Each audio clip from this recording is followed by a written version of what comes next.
Tá me esperando na janela, ai, ai.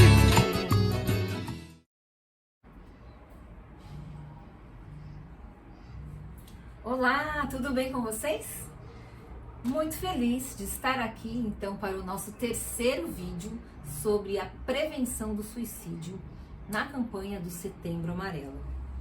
Gente, esse vídeo ele é muito importante, então salva, compartilha, já se inscreve aqui no canal para que a gente possa levar essa informação para o maior número de pessoas que a gente puder. Uma informação muito importante que pode de fato salvar vidas. Então, nós vamos conhecer agora quais são os fatores de risco, os principais fatores de risco eu vou elencar aqui para vocês, e os fatores de proteção com relação aí a essa prevenção do suicídio. Importante dizer que nenhuma situação é única, né? Então a gente fala assim que o suicídio ele não decorre de um único componente, de um único fator. Lembra que ele é multifatorial? Então é importante que o que a gente vai dizer aqui, o que eu vou trazer aqui para vocês, a gente não pode considerar isoladamente. Depende sim de todo um contexto, de como cada indivíduo enfrenta cada situação, cada condição biológica, lembra? Biológico, psicológico, social, então a gente precisa considerar tudo isso, tá bom? Então, esses fatores não são determinantes, mas é importante que a gente conheça esse conjunto para que possamos ajudar e reconhecer esses sinais. Então vamos lá, eu trouxe aqui uma lista, eu vou lendo e comentando aqui com vocês. Saber identificar esses comportamentos, né, pode ajudar muito aqui a todos os profissionais da saúde, familiares e amigos, para que a gente possa intervir precocemente e salvar vidas, gente.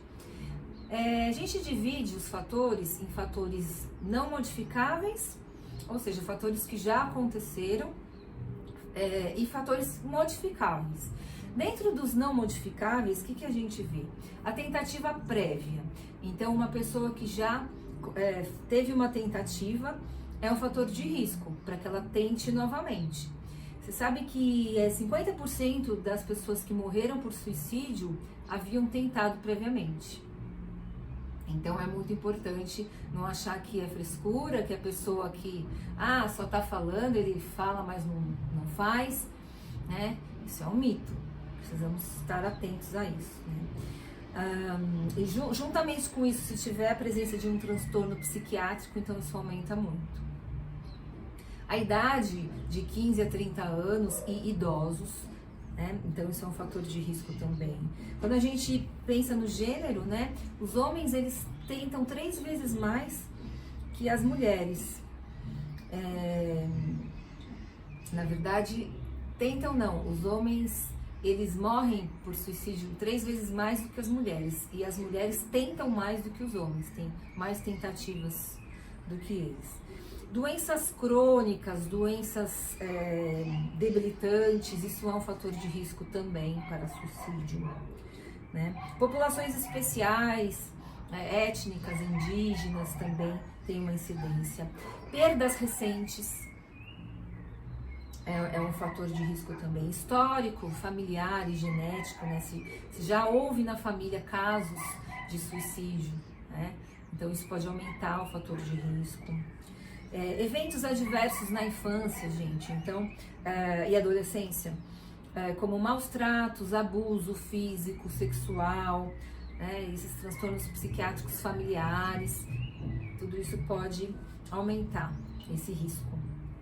Se a gente for olhar para os fatores que são modificáveis, a gente tem os transtornos psiquiátricos e aí entra a depressão, o transtorno bipolar, abuso e dependência de substâncias, né?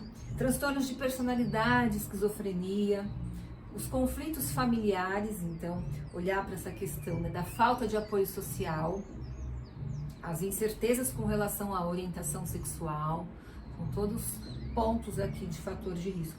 Sentimento, gente, de desesperança, né, desespero e desamparo é um fator de risco, assim como a impulsividade. também. Viver sozinho, a solidão. Aqui não é um morar sozinho e a pessoa estar bem, é o sentimento de solidão, o viver sozinho nesse ponto, né?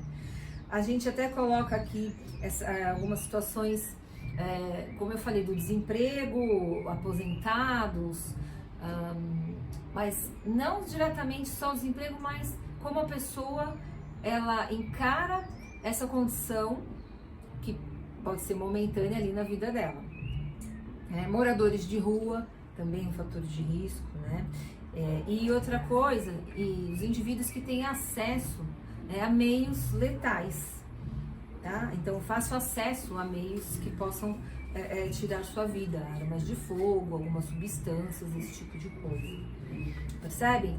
São vários itens aqui pra gente prestar atenção. Por um outro lado, o que é bacana? A gente perceber e diminuir esse fator de risco e aumentar o fator de proteção. O fator de proteção, ele está relacionado à vida da pessoa como um todo.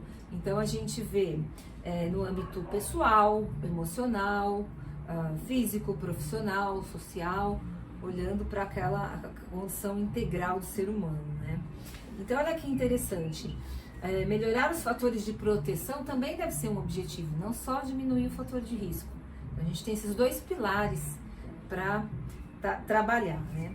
E aí, aumento da autoestima. Então, uma pessoa com autoestima elevada é um fator de proteção à vida. Ter suporte familiar, gente, suporte social, isso é um ponto importante.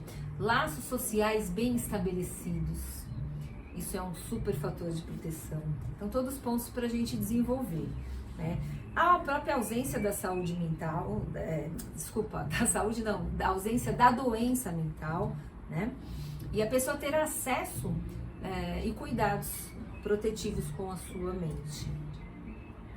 A inserção social, então isso é um fator de proteção. Então, a pessoa ter um emprego, ter as relações, ter crianças em casa, tudo isso está dentro dessa inserção social, né?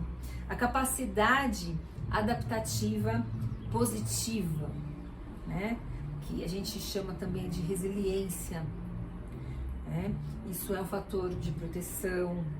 A capacidade para resolver problemas, então é algo que a gente deve aumentar a nossa capacidade de resolver problemas, né?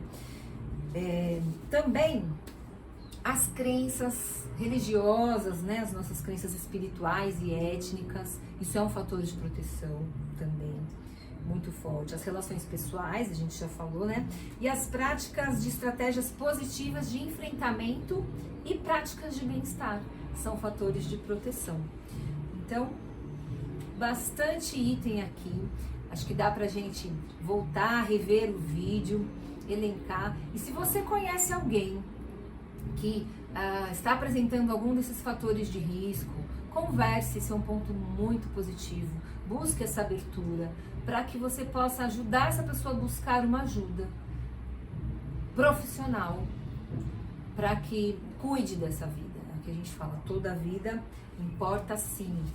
Espero que esse vídeo ajude a gente a entender um pouco mais esses sinais, as características e que a gente realmente possa ajudar muitas pessoas tendo esse olhar mais empático, essa escuta mais atenta, essa escuta mais humanizada, mais ativa. Então a gente pode sim fazer muito, muito pela nossa vida, pela vida do nosso próximo. Combinado? Faça a sua vida valer a pena. A sua e de quem estiver ao seu redor.